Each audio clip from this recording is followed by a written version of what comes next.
Welcome to my channel. ఈరోజు మనం 2025 current affair తెలుసుకుందామండి.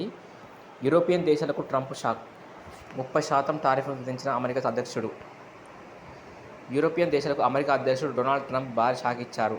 ఆయా దేశాల నుంచి దిగుమతవుతున్న వస్తువులపై 30% టారిఫ్ను విధిస్తున్నట్లు శనివారం ప్రకటించారు. దీంతో ఫ్రెంచ్, ఇటలీ, జర్మనీ, స్పానిష్ దేశాల నుంచి దిగుమతవుతున్న cheese, leather goods, electronics, pharmaceuticals ఉత్పత్తుల ధరలు మరింత పెరగనున్నాయి.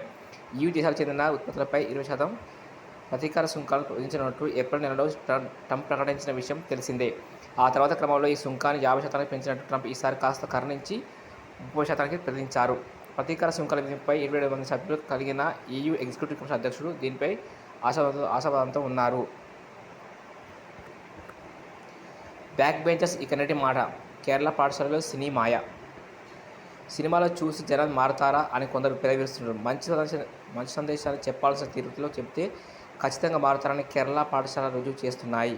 మలయాళంలో ఇటీవల విడుదలైన విద్యార్థుల సమస్యలపై చర్చకు తెరలేపిన స్థానార్థి శ్రీకుట్టన్ చిత్రం రాష్ట్రంలోని చాలా పాఠశాల తరగతి గదుల్లో మార్పు తీసుకొచ్చింది. దక్షిణ కేరళ జిల్లా వలక్కోలం ఉన్న RVHS స్కూల్కు ప్రత్యేకత ఉంది. సివిల్ సర్వీస్ పరీక్ష దేశంలో 47వ స్థానం, కేరళ 2వ స్థానం సాధించిన GP నందన్ ఇక్కడే చదివారు. శ్రీకుట్టన్ చిత్ర స్ఫూర్తితో ఈ పాఠశాలలో బ్యాక్ బెంచ్లు మాయం అయ్యాయి.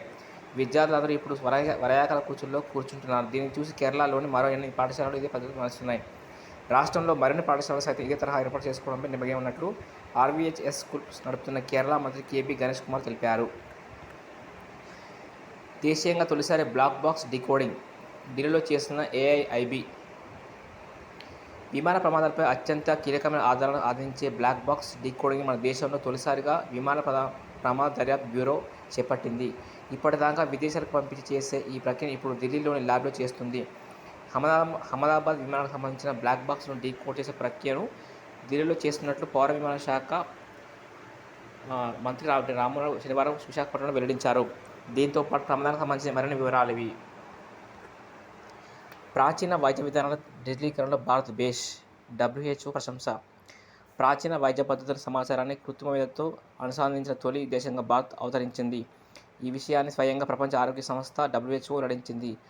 ఆయుష్ చికిత్సా పద్ధతుల వివరాలను కూడా భారత్ కృత్రిమ మేధతో అనుసంధానించిందని తెలిపింది. ఈ నేపథ్యంలో తాము mapping the application of artificial intelligence in traditional medicine శీర్షికన సాంప్రదాయ వైద్య విధానాలపై AI కార్యాచరణ ప్రణాళికలు ప్రకటించామని వెల్లడించింది. ఆయుర్వేద, సిద్ధ, యునాని, సోవా, రిగ్బా వంటి ప్రాచీన వైద్య విధానాలను ట్రెడిషనల్ నాలెడ్జ్ డిజిటల్ లైబ్రరీ ద్వారా డిజిటల్ రూపంలో తెచ్చిన తొలి దేశంగా భారత్ అని ప్రపంచ ఆరోగ్య సంస్థ కొనియాడింది. ఇందులోని విలువైన ప్రాచీన సమాచారాన్ని ప్రతి వైద్య నిపుణుడు అవగతం చేసుకునేందుకు ప్రత్యేక కృత్రిమ మేధ సాధనాలు ఉన్నాయని తెలిపింది.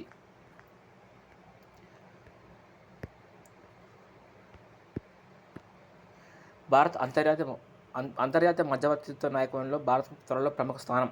సుప్రీంకోర్టు న్యాయమూర్తి జస్టిస్ సూర్యకాంత్ వెల్లడి. మధ్యవర్తిత్వ రాజ్య విధానాల్లో వివాదాల సామరస్య పరిష్కారానికి అంతర్జాతీయ స్థాయిలో ప్రయాణం పెరుగుతుందని సుప్రీంకోర్టు న్యాయమూర్తి జస్టిస్ సూర్యకాంత్ పేర్కొన్నారు. స్వతంత్ర ప్రత్యామ్నాయ విధానాలుగా ఇది రూపొందం చెందుతుందని తెలిపారు. ఈ రంగంలో ఇటీవలే తన ప్రారంభించిన భారతదేశం దేశంలో అంతర్జాతీయ మధ్యవర్తి న్యాయానికి ప్రముఖ కేంద్రంగా విలసిస్తుందని ఆశాభావం వ్యక్తం చేశారు. అంతర్జాతీయ మధ్యవర్తిత్వం గమ్యస్థానంగా భారత్ ఉద్భవం అనే అంశంపై స్వీడన్లోని గోథెన్బర్గ్లో నిర్వహించిన రౌండ్ టేబుల్ సమావేశంలో జస్టిస్ సూర్యకాంత్ ప్రసంగించారు. మధ్యవర్తిత్వం ఒక విశిష్టమైన ఆర్థిక న్యాయ ప్రమాణాలను సరికొత్త నమూనాల్లో భారతదేశం నెలకొల్పుతుందని తెలిపారు. ఇందుకు గాను ప్రత్యేకంగా మధ్యవర్తిత్వ కేంద్రాలను నెలకొల్పడంతో పాటు చురుకైన బహుళ న్యాయ వ్యవస్థలను ప్రతిబింబించే వ్యవస్థ రూపొందిస్తున్నామన్నారు. ఇది కార్యరూపం దాల్చడంలో ప్రభుత్వంతో పాటు మధ్యవర్తిత్వ సంస్థలు, విద్యావేత్తలు, న్యాయ నిపుణుల స్వయం కృషి అవసరమని జస్టిస్ సూర్యకాంత్ అభిప్రాయపడ్డారు. ఈ క్రమంలో ఎదురయ్యే సవాళ్లను అధిగమించాల్సి ఉంటుందని స్పష్టం చేశారు. విదేశీ పెట్టుబడిదారుల హక్కుల ప్రయోజనాలను పర్యవేక్షిస్తామని భరోసాను కల్పిస్తుందని తెలిపారు. 2030 నాటికి 30,000 కోట్ల లిథియం అయాన్ బ్యాటరీల రీసైక్లింగ్ ఉత్పత్తి, విధాన జోక్యం మద్దతుతో ICU. మన దేశంలో 2030 నాటికి విధాన జోక్యంతో మద్దతుతో లిథియం అయాన్ బ్యాటరీస్ రీసైక్లింగ్ ఉత్పత్తి పర్యావరణ వ్యవస్థ $3.5 బిలియన్ సుమారు 30,000 కోట్లకు చేరుకుంటుందని పరిశ్రమల సమాఖ్య India cellular and electronics association Accenture నివేదిక వెల్లడించింది. ఒకవేళ విధానపరమైన జోక్యం పెట్టుబడులను సులభం చేయడానికి చర్చలు లేకపోయినా ప్రస్తుతం లిథియం బ్యాటరీస్ రీసైక్లింగ్ విస్తరణ ప్రణాళికలు 2025-30 మధ్య $500-1000 మిలియన్ సుమారు 4,300 నుంచి 8,000 కోట్ల ఆదాయం ఆర్జించే సామర్థ్యం కలిగి ఉన్నాయని నివేదిక తెలిపింది. ఓకే, నచ్చితే లైక్ చేయండి, షేర్ చేయండి, సబ్స్క్రైబ్ చేయండి.